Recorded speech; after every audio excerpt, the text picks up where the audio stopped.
로마서 강의 19번째 시간이 되었네요. 우리는 몇 주간 오직 은혜로 구원받는다는 이 복음을 향한 반대 또는 비난에 대해서 살펴보았습니다. 우리가 율법의 행위와 또 순종과 상관없이 오직 은혜로 믿음으로 구원을 받는다.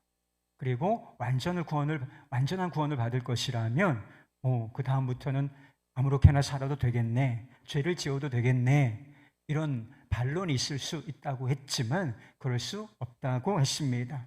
오늘 본문 말씀 역시 큰 틀에서는 그 주제를 다루고 있는 것입니다. 우리가 율법의 행위로 구원을 받을 수 없다면 율법은 도대체 우리에게 어떤 의미가 있는가? 그리스도인인 우리가 이 율법의 말씀을 존중하고 지켜야 하는가? 이 문제를 다루고 있는 것입니다. 예수 믿는 사람들이, 저와 여러분이 있죠? 율법의 말씀, 하나님의 말씀을 존중하고 지켜야 하겠습니까? 사도 바울이 율법에 대해서 정확하게 다시 확인해 주는 사실이 있어요. 그것은 율법을 행함으로 말미암아 구원을 얻을 사람이 아무도 존재하지 않는다는 것입니다. 이 율법이라고 하는 것은 구원을 위한 도구로 주어진 것은 결코 아니라는 것입니다. 하나님께서 율법의 말씀을 허락하여 주시고 이것을 지켜 행하라, 그리하면 그것으로 말미암아 너희가 살리라, 이런 말씀도 있어요. 그런데 왜 우리가 율법을 지킴으로 말미암아 구원을 받을 수 없다라고 하는 것인가? 율법에 문제가 있기 때문이 아니라 율법에 온전히 순종한 사람도 없으며, 이론적으로는 율법을 지키면 구원을 얻을 수 있지만 이 이론이라는 것, 실제는 어떤가? 율법에 온전히 순종한 사람도 없고 순종할 수 있는 사람도 없다는 것입니다. 다 우리가 죄의 본성, 죄 아래 있는 사람이기 때문이라는 것입니다. 그렇다면 율법은 도대체 왜 주어졌는가? 7절부터 13절까지 말씀해 보면 율법이 어떤 역할을 하고 있는지에 대해서 이렇게 말하는데 세 가지 기능이 있다는 것입니다. 첫째, 율법은 죄를 드러내고 그 죄를 죄로 깨닫게 한다는 것입니다. 우리 7절 말씀에 이런 말씀이 있어요. 율법으로 말미암지 않고는 내가 죄를 알지 못하였으니 곧 율법이 탐내지 말라 하지 아니하였더라면 내가 탐심을 알지 못하였으리라. 우리 마음에도 양심이라는 것이 있습니다. 양심은 법과 같은 거예요. 그래서 옳고 그름을 분별하는 지식이라는 것이 있죠. 모든 사람에게 옳고 그름을, 또 선과 악을 구별하는 양심의 법이 있지만 이것은 아주 날카롭고 정확한 것은 아닙니다. 사람마다 또는 문화, 사회의 영향을 받기 때문에 이것이 아주 정확하다, 날카롭다라고 말하기는 어려운 것이지요. 그러나 율법은 무엇이 옳은 것인지 무엇이 악한 것인지를 정확하게 드러내준다는 것입니다. 하나님께서 하라고 옳다고 여기시는 것, 이것이 선이고 이것이 의인 것입니다. 그리고 그 반대되는 것이 다 죄가 되는 것이지요. 탐내지 말라라고 하는 말씀이 주어졌기 때문에 내가 탐심을 가지고 있어요. 그러면 그것이 죄가 된다, 죄라는 사실을 깨닫게 된다는 것입니다. 두 번째, 율법은 죄를 자극한다, 죄를 가중시키는 면이 있다는 것입니다.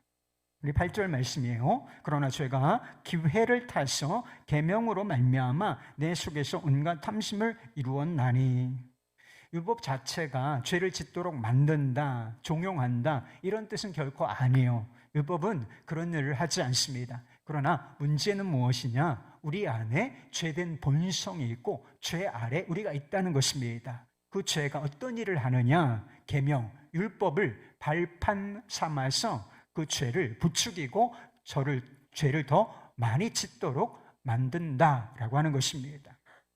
미국 텍사스에 있는 고급 호텔이 새롭게 개장을 했다 하는 이야기가 있습니다. 그 호텔은 바다와 너무 가까이 있어서 호텔 관계자들이 우려한 것이 하나 있었다는 것입니다. 위험한 상황 속에서 이 투숙객들이 발코니에서 바다 낚시를 할 것이 걱정이 되었다는 것입니다. 그래서 객실마다 발코니에 그런 문구를 써 붙였다는 것입니다. 발코니에서 낚시 엄금, 낚시를 금해달라, 이렇게 문구를 붙여놓은 것이죠. 어떻게 되었을까요? 근데 그 문구를 붙이고 나서 많은 투숙객들이 오히려 더 낚시를 하더라고 하는 것입니다. 결국 호텔 측은 우리가 실수했구나라고 하는 사실을 깨닫고서 그 붙였던 문구들을 다 떼어냈다는 것입니다. 다 떼어냈다는 것입니다. 그럼 어떻게 되었을까요? 낚시하는 사람이 점점 줄어들더니 나중에 낚시하는 사람들이 없어졌다는 것입니다. 어거스틴이 고백록에서 자신의 경험에 비추어서 인간의 본성, 비뚤어진 인간의 본성에 대해서 이런 이야기를 한 적이 있어요. 그가 사춘기 때 16살 무렵 때에 친구들과 어울려서 배를 도둑질했다는 것입니다. 먹는 배요. 그냥 한두 개를 따서 먹은 것이 아니라 한 자루씩 이렇게 과수원 같은 데에서 배를 도둑질을 했다는 것입니다. 그것은 배를 먹고 싶었기 때문이 아니었습니다. 그들은 훔친 배를 돼지들에게 던져주었다는 거예요. 그는 이렇게 말했습니다. 나는 충분히 그리고 훨씬 더 좋은 것을 가지고 있었지만 그것을 훔쳤다. 내가 바란 것은 도둑질을 해서 얻게 될 무엇이 아니라 단지 도둑질이나 잘못된 일을 할 때 얻는 짜릿한 흥분을 즐기는 것이었다. 선을 미워해요. 선을 알아요. 근데 선을 미워하고 죄를 사랑하고 죄를 즐기는 본성이 있다는 걸. 그래서 그 본성이 무엇이 선하고 무엇이 악한지를 정확하게 드러내주는 율법을 발판 삼아서 하라는 것은 하지 않고 하지 말라는 것은 함으로써 죄가 증가되는 그런 면이 있다는 것입니다. 세 번째로 율법은 죄를 정한다, 죄를 정죄한다는 것입니다. 9절 말씀이요. 전에 율법을 깨닫지 못했을 때에는 내가 살았더니 계명이 이름에 죄는 살아나고 나는 죽었도다. 율법이라는 것은 죄가 무엇인지를 드러낸다고 했습니다. 죄를 깨닫게 해줘요. 그리고 그 율법을 지키지 못한 사람을 지키지 못한 그 행위를 정죄한다는 것입니다. 죄인으로 규정된다는 것이죠. 그리고 죄인이 받아야 할 형벌과 심판을 선포한다는 것입니다. 죄인이 받아야 할 싹시 있는데, 값이 있는데 그것이 바로 죽음. 죽음은 두 가지인데 육체적인 죽음, 영적인 죽음, 최종적인 사망, 지옥을 선언한다는 것입니다. 마치 판사가 죄인에게 당신은 이런 행위를 했음으로 말미암아 당신은 죄를 지었고 죄인이고 죄인은 이런 형벌에 처한다라고 판결을 내려주는 것처럼 그런 역할을 율법이 한다는 것입니다. 복음서에 보면 예수님께서 영생의 길을 묻는 사람들에게 조금 이상한 말씀을 하신 경우를 몇 번을 볼 수가 있습니다. 내가 어떻게 하면 영생을 얻을 수 있겠습니까? 이런 사람들에게 복음의 말씀을 해주시지 아니하고 나를 믿으라 이렇게 말씀하시지 않고 율법을 지켜 행하라 이렇게 말씀하시는 경우가 있다는 것입니다. 대표적인 경우가 부자 청년이에요. 청년입니다. 그런데 영생에 관심이 있었어요. 내가 무엇을 하여야 영생을 얻으리까? 질문했을 때 예수님께서 뭐라고 말씀하셨느냐 하면 10계명, 그것도 사람과의 관계에 관련된 그 계명들을 말씀하시면서 이것을 지키라 이렇게 말씀을 하셨다는 것입니다. 이 청년이 자신만만하게 그런 거라면 제가 어려서부터 다 지켰습니다. 그러나 예수님께서는 그 대답에 만족하지 아니하시고 내게 아직 한 가지 부족한 것이 있으니 내가 가진 것을 다 팔아 가난한 자들에게 나누어 주고 너는 나를 따르라 이렇게 말씀을 하신다는 것입니다. 예수님께서 왜 율법을 지키라 이렇게 말씀을 하신 것이겠습니까? 그 대답에 만족하지 못하시고 추가적으로 요구를 하신 것일까요? 청년 안에 있었던 탐심, 탐욕이라고 하는 죄가 있다. 그것을 드러내 주시기 위함이었던 것입니다.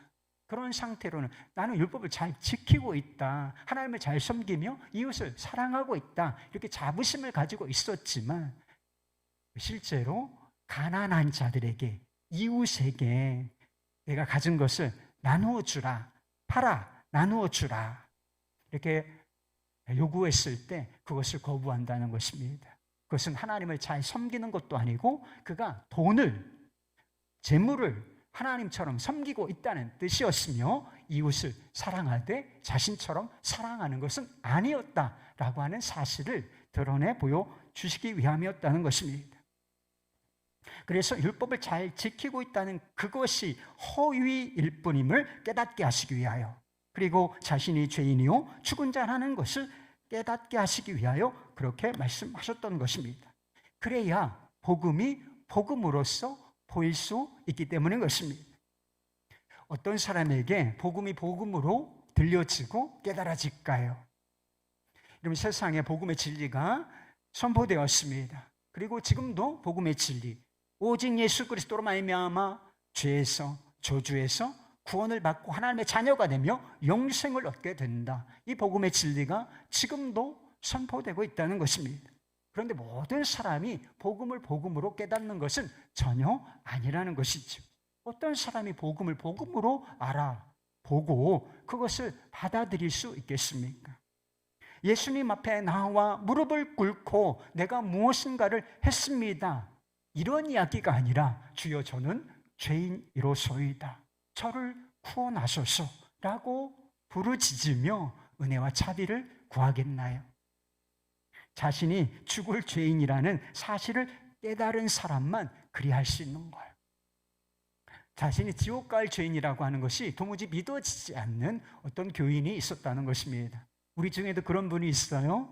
내가 뭐 그렇게 큰 죄를 지었다고, 내가 막 지옥에 갈 죄인인가? 난 못 믿겠어, 못 받아들이겠어. 혹시 이 가운데도 그런 분이 계신가요? 그 교회에 섬기시는 목사님께서 누가복음 10장 27절을 그분에게 읽어주셨대요. 내 마음을 다하며 목숨을 다하며 힘을 다하며 뜻을 다하여 주 너희 하나님을 사랑하고 또한 내 이웃을 내 자신과 같이 사랑하라. 이것이 성도님, 하나님께서 우리에게 주신 율법의 말씀의 요약인 것입니다. 성도님은, 집사님은 이 일을, 이것을 행하셨습니까? 지키셨나요? 여러분 어때요? 하나님을 사랑하십니까? 이웃을 사랑하십니까? 하나님을 사랑하되 수준이 있다는 거예요. 모든 것을 확 쏟아부어 전인격적으로 목숨을 다하여 하나님을 사랑하라. 여러분 이웃 사랑하십니까? 이웃을 사랑하되 누구처럼? 나 자신처럼 사랑하라. 이 말씀에 여러분 순종하셨어요? 사랑하기 뭘 사랑해요? 우리가 다른 사람을 사랑하기 뭘 사랑했냐고요? 우리 자신처럼 사랑했다고요? 그랬더니 그 교인이 대답을 하더래요. 제겐 선한 것이 아무것도 없습니다. 이것이 율법의 역할이라는 것입니다. 율법은 죄를 깨닫게 하고 죄인들에게 죽음과 지옥의 저주를 선포합니다. 그런데 복음이 있다는 것입니다. 그리스도 안에 있는 사람들, 그리스도 안에 있는 사람들은 이 율법과의 이런 관계를 청산했다라고 하는 것입니다. 율법에 대하여 죽었다는 것입니다. 2절 말씀이에요. 남편이 있는 여인이 그 남편 생전에는 법으로 그에게 매인 바 되나 만일 그 남편이 죽으면 남편의 법에서 벗어나느니라. 사도 바울이 율법과 우리의 관계를 무엇에 비유하여 설명하고 있는 것인가? 결혼 관계에 비유하여 설명하고 있는 것입니다. 전에는 우리가 율법이라는 남편을 두고 있었다는 것입니다.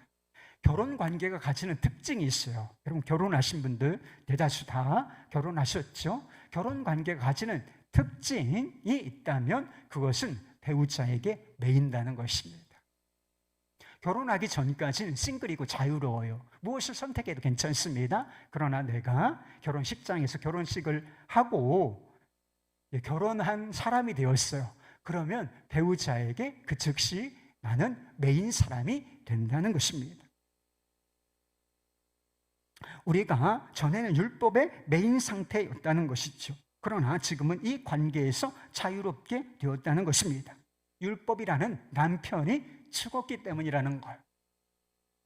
죽음이라고 하는 것은 관계에 자유를 가져다 줍니다. 그래서 전에 남편이 있는 여자가 다른 남자에게 가면 그것은 간음이 되지만 남편이 죽었어요. 그러면 다른 남자에게 간다 할지라도 그것은 합법적인 일이 된다라고 하는 것입니다. 예수님께서 그렇다면 우리가 어떻게 율법에 대해서 자유를 얻게 되었을까? 그게 중요한 거죠. 결혼 비유에서는 율법이라는 남편이 죽었다고 하는 것입니다. 그러나 실제로는 어떤 일이 일어난 것인가? 율법이 죽은 것이 아니라 율법 아래서 종노릇하고 있었던 우리의 옛사람, 우리의 옛 자아가 예수님과 함께 십자가에 못 박혀 죽음으로 말미암아 우리가 죽은 거예요. 그래서 율법에 대해서 자유를 얻게 된 것입니다.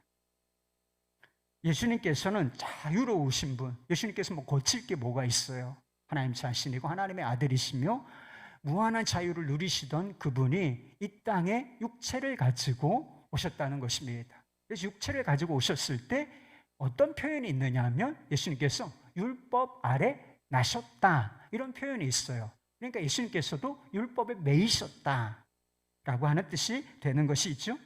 율법은 순종을 요구하고 그것을 지켜 행하지 못한 사람에게 죄인이라는 딱지를 붙여줍니다.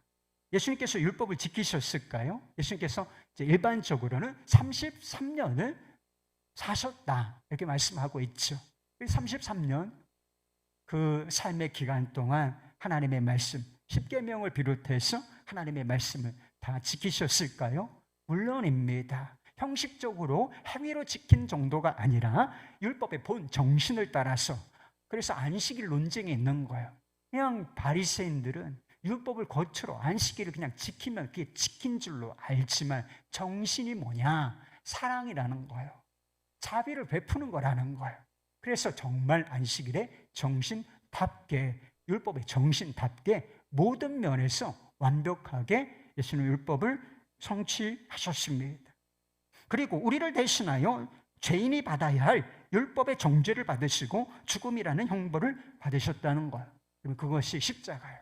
왜 예수님께서 십자가에 못 박혀 죽으셨는가? 본래는 우리가 하나님의 율법의 정죄를 받고 그 정죄에 따라서 죽어야 하는 것인데 우리를 살리시기 위하여 예수님 자신이 스스로 우리의 죄를 가져가심으로 말미암아 율법의 정죄를 받으시고 심판을 받으신 사건, 죽음을 당하신 사건, 그것이 바로 십자가인 것입니다.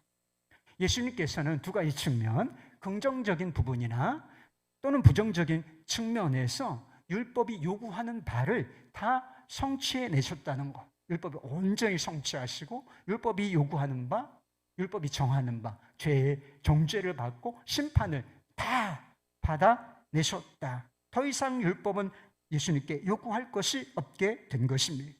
율법의 매임에서 이제 풀어져 자유함을 얻게 되신 거예요.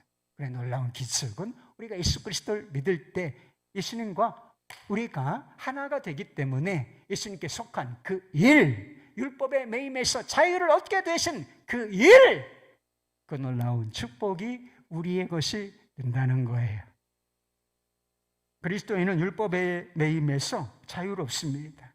그리스도 안에 있는 사람, 조금 뒤에 나오는 말씀인데 그리스도 예수 안에 있는 사람에게는 결코 정죄함이 없느니라.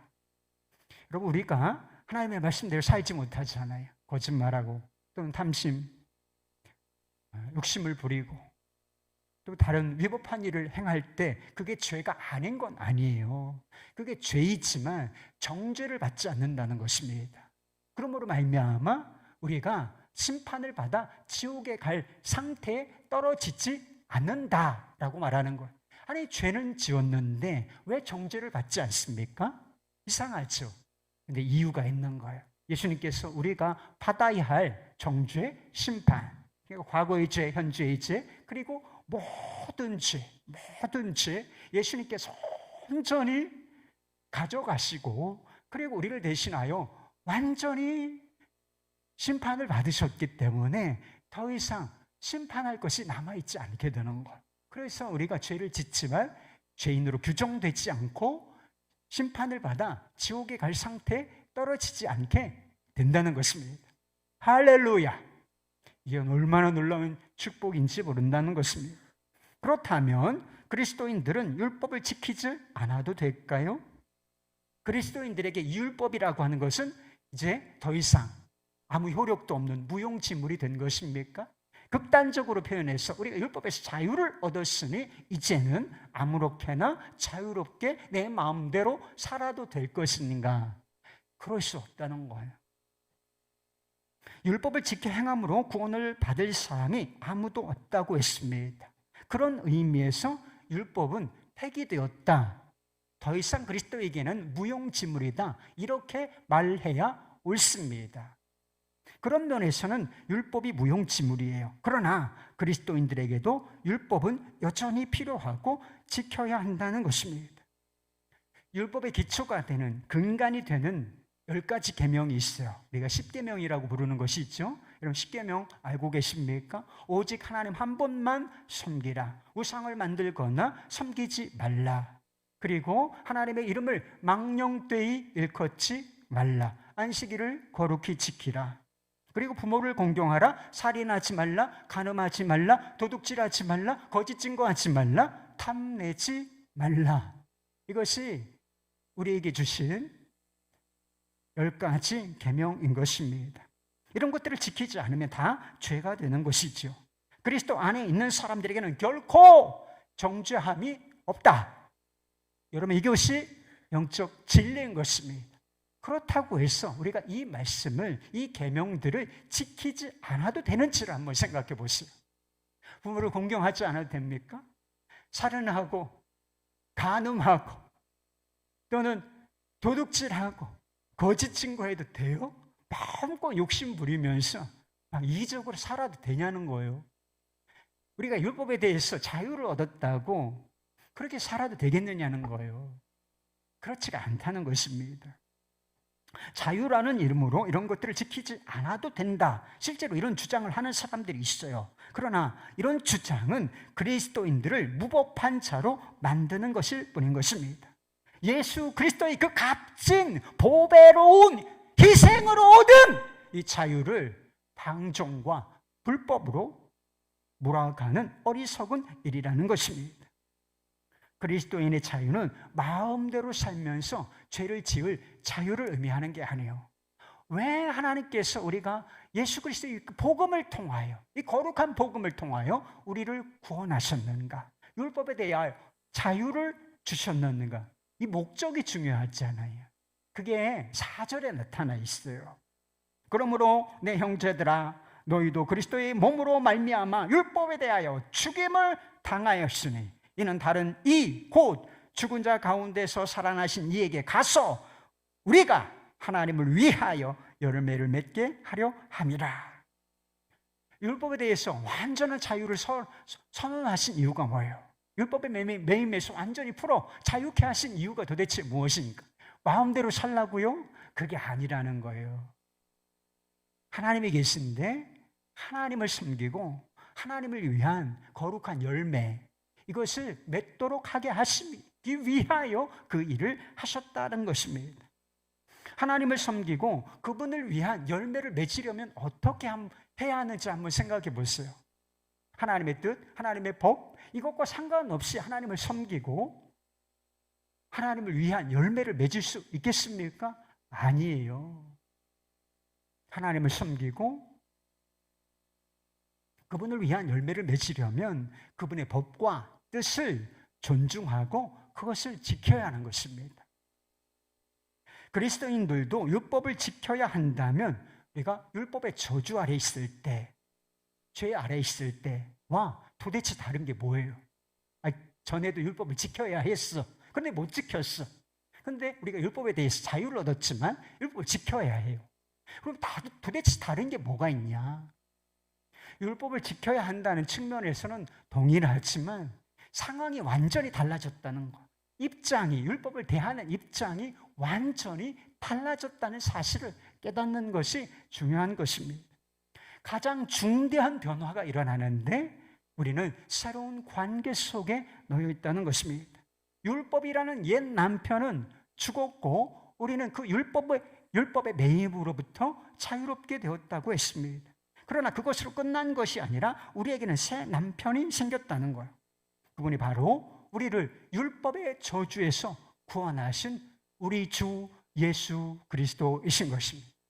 사도 바울이 아주 다양하게 그리스도인이 누구인지를 설명해 주고 있는데, 옛사람 아니고 새 사람이다, 죄의 종 아니고 하나님의 종이다. 여기서 뭐라고 말하고 있는 거예요? 예수님이 우리의 남편이 있으면 우리는 뭐예요? 그리스도의 신부라고 하는 것입니다. 그리스도인의 정체성 중에 하나가 무엇이냐? 예수님을 신랑으로 둔 신부라고 하는 것입니다. 결혼한 사람은 배우자에게 지대한 영향을 받게 되어 있습니다. 누구와 결혼하느냐에 따라서 삶이 완전히 달라진다는 것입니다. 요즘에 어떤 채널A인가요? 거기에서 결혼지옥이라고 하는 프로그램이 있는 것을 봤어요. 그래서 부부가 너무 갈등이 심해. 그래서 가정을 이루고 부부로 사는 게 지옥 같다는 거예요. 그래서 한번 풀어보자고 하는 것이긴 한데, 율법이라는 남편에 매여 있을 때 우리의 삶은 천국의 냄새가 났던 것이 아니라 지옥의 냄새가 났던 것입니다. 불행하고 고통스럽고 우리가 죄 가운데 거하며 죄의 열매를 맛보고 살았으니 그게 행복할 리가 있겠습니까? 지옥의 냄새가 났죠. 율법은 완전한 순종을 요구하고 그것을 지키지 못하는 사람들을 정죄하며 죽음과 저주를 선언하기 때문인 것입니다. 그러나 지금은 옛 남편과의 관계를 청산했을 뿐만 아니라 진짜 좋은 남편, 진짜 좋은 남편, 예수님을 신랑으로 맞아들인 그리스도의 신부로 살게 되었다는 것입니다. 이런 신앙생활의 또 다른 정의가 뭔지 알아요? 결혼생활이에요. 주님과의 결혼생활, 신부로서의 삶을 살아가는 것이죠. 여러분의 신앙생활 행복하십니까? 여러분의 신앙생활이 행복하시기를 바라요. 근데 한번 생각해 보세요. 신앙생활이 행복해야 될까? 신앙생활이 행복한 것일까? 한번 생각해 보세요. 여러분, 신앙생활이 힘듭니까? 신앙생활이 어려운가요? 무겁습니까? 그건 신앙생활이 아니에요, 여러분. 성경이 정의하는 신앙생활이 결코 아니다. 왜? 왜 그렇습니까? 예수님께서 내 남편이시라니까요. 결혼생활은, 아니 신앙생활은 결혼생활과 같은 것이라니까요. 누구와? 예수님과. 예수님은 어떤 분이세요? 자신의 모든 것을 내어주실 정도로, 그것도 괜찮은 사람들 아니고 죄인들, 위법한 자들 사랑하소서 모든 것을 바쳐 우리를 사랑하시는 그분 아니시겠습니까? 그리고 우리의 가장 좋은 것, 가장 좋은 게 뭐예요, 여러분? 가장 좋은 것, 구원과 천국을 선물해 주시는 분이시기 때문에 신앙생활 행복해 오른 거예요. 그런데 새 남편이신 예수님께서 우리에게 무엇을 바라실지 한번 생각해 보세요. 내가 너를 구원했으니 내 마음대로 살아도 좋다 하실까요? 이제는 죄를 지어도 좋다 이렇게 하시겠습니까? 아니, 내가 남편 있는데 아내가 다른 데 나갔어, 밤만 되면 나갔어, 활락가에 가서 술 마시, 다른 남자 만나고. 여러분, 이래도 괜찮은 남편이 있어요? 여보, 마음대로 해. 내가 당신 남편이니까 이제 자유야. 당신은. 이런 남편은 존재하지 않는다는 것입니다. 거룩하게 살기를 바라실 것이 분명해요. 거룩이라는 열매를 맺으려면 하나님을 존중하고 그분의 말씀에 순종해야 하는 것이 맞는 것이고요. 두 번째, 예수님을 새 남편으로 둔 사람들에게는 새 영과 새 마음이 주어졌다. 이것이 다르다는 것입니다. 6절 말씀이에요. 이제는 우리가 얽매였던 것에 대하여 죽었으므로 율법에서 벗어났으니 이러므로 우리가 영의 새로운 것으로 섬길 것이요 율법의 종문으로 묵은 것으로 아니할지니라. 우리가 율법에 대해서 자유를 얻은 것은 하나님을 섬기게 하시기 위함이라고 말씀하고 있습니다. 하나님을 섬기기 위해서는 그분의 뜻과 법을 존중하고 지켜야 하는 것이고요. 그런데 그것을 지키는 동기, 내면의 동기와 방식이 전과 율법 아래 있을 때와는 완전히 다르다는 것입니다. 의무가 아니에요. 해야 하니까 단순히 하는 게 아니라 그 율법을 바라보는 시각을 바꾸시고 마음을 바꾸시는 분이 계신데 그게 새 영으로 섬기게 하신다는 것입니다. 영이라고 하는 것은 우리의 영을 말하는 것이 아니라 우리가 예수 그리스도를 믿을 때 모든 사람에게 주시겠다 약속하신 성령을 의미하는 것입니다. 한번 생각해 보세요. 성령께서 우리 안에, 믿는 자들 안에, 마음 안에 와 계신 이유가 무엇이겠습니까? 우리 힘으로는 도저히 불가능한 새로운 삶을 살게 하시기 위함인 것입니다. 율법을 지키고 하나님의 뜻을 행하되 두려움과 억지가 아니라 자원함으로 자유함 가운데 그것을 지켜 행하도록 하시기 위하여, 그래서 거룩이라는 열매를 맺게 하시기 위하여 우리 안에 와 계신 거란 말이에요. 그리스도인들 안에도 여전히 죄의 욕망, 죄에서는 벗어났지만 죄에 대한 어떤 애착심 같은 게 여전히 남아있다고 말씀을 드렸어요. 죄의 욕망, 육신의 욕망이라고 불리는 것입니다. 그러나 우리 안에 죄의 욕망만 있는 것이 아니라는 사실을 알아야 하는 것입니다. 우리 안에는 죄의 욕망이 있을 뿐만 아니라 그것과 완전히 반대되는 성령께서 주시는 욕망, 성령의 소욕, 곧 하나님의 뜻대로 살고자 하는 마음이 있다는 것입니다. 여러분에게 우리 안에 죄의 욕망이 있다는 건 너무 분명하죠. 그렇죠? 우리 안에 죄된 욕망이 있다는 것은 너무나 분명해요. 그렇다면 하나님의 뜻대로 살고자 하는 마음도 여러분 안에 있으신가요? 거룩하게 살고자 하는 마음, 주 예수 그리스도 내 남편, 그분을 닮고 싶은 마음이 여러분 안에 있으십니까? 이것이 없으면 그리스도인이라고 할 수가 없는 것입니다. 이것이 없는 상태에서 뭘 해요? 그것은 다 종교고 종교인에 불과한 것입니다. 우리 안에 성령께서 계시다면 반드시 이런 마음을 주실 것이기 때문이라고 하는 것입니다. 새 남편이신 예수님과의 관계의 핵심은 무엇이냐? 이게 사랑이라는 것입니다. 결혼은 매이는 거라고 그랬죠?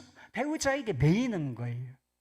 우리가 예전에 율법에 매였지만 이제 그것에서 자유를 얻게 되었는데 매이는 대상이 바뀌었다는 것입니다.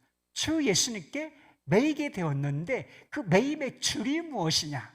예수님과 우리를 매는 그 줄이 무엇이냐? 더 이상 율법 아니고 무엇이냐? 성령과 사랑의 법이라는 것입니다. 여러분은 예수님을 사랑하십니까? 여러분 예수님을 사랑하십니까?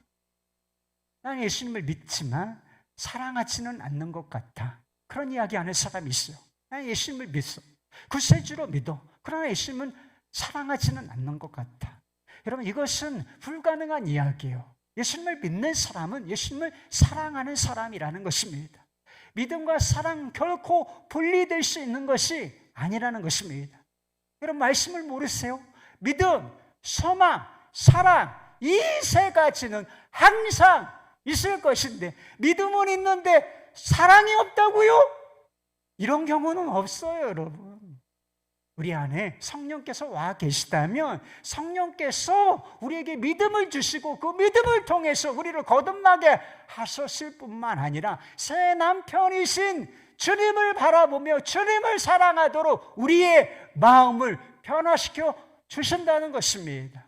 그러니 어찌 예수님을 믿는데 사랑이 없다 말할 수 있겠나요? 그리스도인들도 율법을 지켜야 하는 것입니다. 그러나 그리스도인들의 율법에 대한 태도는 단순히 지켜야 한다, 거룩하고 구별된 삶을 살아야 한다, 이 정도가 아닌 거예요. 새 영을 받은 사람들에게는 그것은 지키고 싶다, 구별되고 싶다, 거룩하게 살고 싶다가 되는 것입니다. 왜요? 우리가 주님을 사랑하기 때문인 것입니다. 사랑하면 마음이 움직인단 말이에요. 사랑하면 배우자가 원하는 것을 하고 싶은 마음이 든다는 것입니다. 이것이 성령께서 일으키시는 마음의 혁명, 마음의 변화인 것입니다. 마음에서 이 같은 변화가 일어나기 때문에 우리의 못된 성품에도 변화가 생겨나고 우리의 변하지 않던, 그토록 변하지 않던 이 삶도 변화되기 시작하는 거예요. 그래서 복음의 말씀을 믿으면 성령을 모시고 사는 사람은 삶이 변화되어야 마땅한 것입니다. 순종이라는 말은 하나예요. 순종이라는 단어는 하나이지만 순종의 종류에는 두 종류, 두 갈래길이 있다는 것입니다. 하나는 율법적인 순종이 있고 또 하나는 복음적인 순종이 있다는 것입니다. 율법적인 순종이 뭘 말해요? 사랑받기 위하여, 인정받기 위하여. 내가 이렇게 잘하면 하나님께서 나 인정해 주시겠지. 그리고 궁극적으로는 날 받아주시고 구원해 주시겠지. 이런 태도로 하는 것이 율법적인 순종이라면 복음적인 순종은 무엇입니까? 이미 놀라운 은혜 가운데 내가 하나님의 완전한 사랑을 받고 있다. 이미 사랑을 받았고 지금도 그 사랑 내가 안에 있다. 그리고 나는 이미 그 사랑 안에서 구원받았다. 이 확신 가운데 행하여지는 것, 이것이 복음적인 순종인 것입니다. 믿음에서, 거듭난 마음에서, 새 영이 주시는 마음 속에서 생산되는 순종, 이것이 복음적인 순종인 것입니다. 의무감에서 나오는 것이 율법적인 순종이라면 해야 하니까 하는 거예요. 싫어도 해야 하니까 하는 거예요. 그러나 복음적인 순종은 무엇이냐? 그게 아니라 기쁨과 감사, 사랑에서 나오는 것이 복음적인 순종인 것입니다. 한국교회는 지금 우리가 주의를 지키는 것처럼 주의 성수를 철칙으로 생각해 왔습니다. 그런데 여러분 한번 생각해 보셨습니까? 여러분은 도대체 왜 주의를 지키는 거예요? 왜 이 자리에 할 일도 많고 바쁜 일도 많은데 굳이 왜 이 주일에, 일요일에 이 장소에 와서 찬양을 부르고 기도하고 그리고 설교를 듣고 돈도 내고 이렇게 하는 거예요. 시간과 에너지, 물질을 다 쏟아붓는 것 아니겠습니까? 왜 이런 일을 하는 거예요? 우리가 지위를 지킨다는 사실도 중요하지만 여러분 더 중요한 것이 있어요. Why? 도대체 나는 왜 이 주의를 지키는가? 주의를 지켜야만 하기 때문인 것입니까? 지키라고 하니까 지키는 거예요? 아니, 이 주의를 잘 지키면 복을 받기 때문에 여러분 지키시는 겁니까? 아니면 반대로 이 주의를 잘 지켜내지 않으면 내 삶에 무슨 일이 생길까 봐, 두려운 일 생기고 저주받을까 봐 여기 앉아 있는 거예요? 그러면 여러분 다음 주부터 주일 예배 나오지 마세요. 요즘에 제 특기가 교회 나오지 말라고 하는 거예요. 근데 이게 여러분 필요해요. 그냥 의식 없이 지금 이게 이 자리가 무슨 자리인지를 모르고 그냥 와서 습관적으로 이건 종교행위에 불과하다는 거예요. 여러분 이런 거는 아무 능력이 없어요. 여러분 도대체 왜 우리가 지위를 지켜야 합니까? 아무 이유가 없는 거예요. 그냥 내가 사랑받은 자니까, 내가 은혜로 구원받은 자니까 그게 너무 기쁘고 감사해서 주님을 사랑하니까 이 자리에 나와서 주님도 높여드리고, 주님 제 마음 아시죠? 마음도 고백드리고 힘든 일도 고백하면서 위로받는 거예요. 주의 말씀 귀 기울여서 제가 한번 살아보겠습니다. 이런 마음으로 주의를 지켜야 잘 지키는 거. 그게 주님을 기쁘시게 하는 것이고, 그래야만 주님이 그것을 예배로 받으시고, 그래도 우리에게 그것이 세상을 헤쳐나갈 수 있는 능력이 되는 것입니다. 예수 그리스도께서 우리의 새 남편이십니다. 우리는 그분의 신부예요. 우리에게 성령이 와 계시고 성령께서 주시는 새 마음, 새 감동이 있습니다. 그것은 주님을 사랑하는 마음인 거예요. 거룩하게 살고자 하는 마음인 것입니다. 우리 안에 늘 육신의 욕망이 꿈틀거리지만 그것을 거부하고 그것 따르기를 단호히 거부하고 주님께서 주시는 감동, 주의 말씀, 주의 뜻을 존중하며 살아보겠습니다. 여러분, 성령의 인도하심을 따르실 수 있기를 바라요. 하나님을 사랑하는 마음으로 그분의 법과 뜻에 순종하며 사실 수 있기를 우리 구주 예수 그리스도의 이름으로 축원드립니다.